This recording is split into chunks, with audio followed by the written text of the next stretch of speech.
Hey everybody, welcome back to the Skookum Report. I'm Bob and I have another awesome Bigfoot encounter story for you.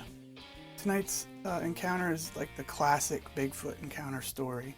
A group of kids hanging out and see a Bigfoot. It's really cool. I enjoyed this one. Comes from a young lady that says, when we were younger, my boyfriend's grandfather owned a farm in Anderson County, Texas, near Elkhart. And it was the summer of 2001, and we were just out hanging out one night. It was about 11:30 or 12 o'clock at night, and it was beautiful. I remember it being very nice out. There was just a light breeze. It wasn't too hot or anything. It had to be a full moon because we're close to it, because I remember you could see the moonlight glowing off of the grass in the hills. It was just beautiful. And so this particular night, it was me and my boyfriend and his cousin. We were all just out in the pasture, parked the car, and we got out and we were just laying in the grass and talking, hanging out and listening to music. And we kept hearing this noise off behind us up towards the top of the hill near the wood line. And we weren't sure what it was, but we chalked it up to maybe it was a deer or something.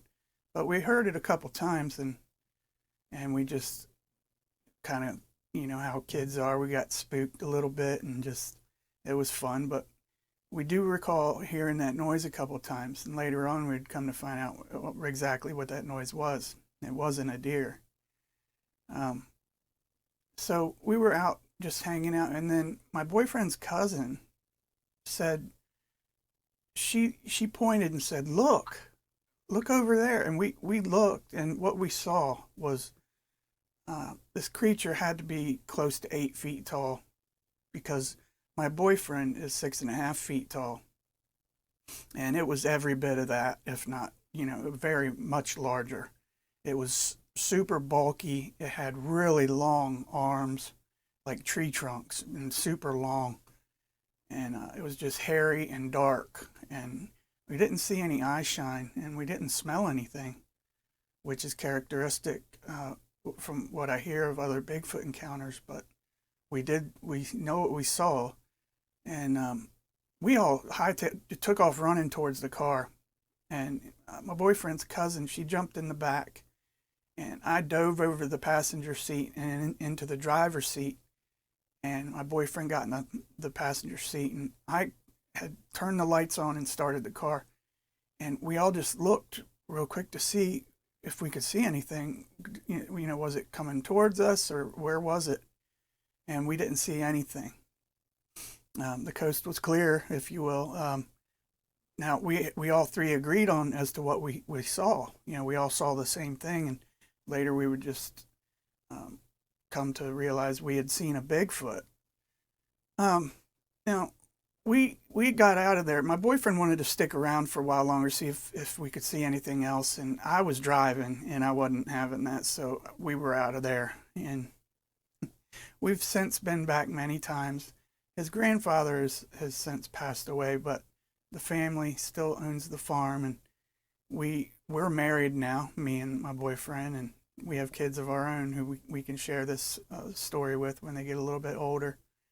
And we still go out there from time to time, and we don't go out there at night, though. We haven't, since that happened, haven't been hanging out there at night. I mean, we've been to the farm, but we don't go hanging out in the fields, just chilling, if you will, at night. It's just not something I want to do again. I was scared to death. But that's her encounter story, and I want to thank her for sending that. And if you or anyone you know has an encounter story they'd like to share and have on the channel, shoot me an email at skookumreport@gmail.com. That's skookumreport@gmail.com. And I'll be sure to get it up on the channel for you, for everyone to hear and enjoy. I really like these Bigfoot encounters. Can't get enough of them.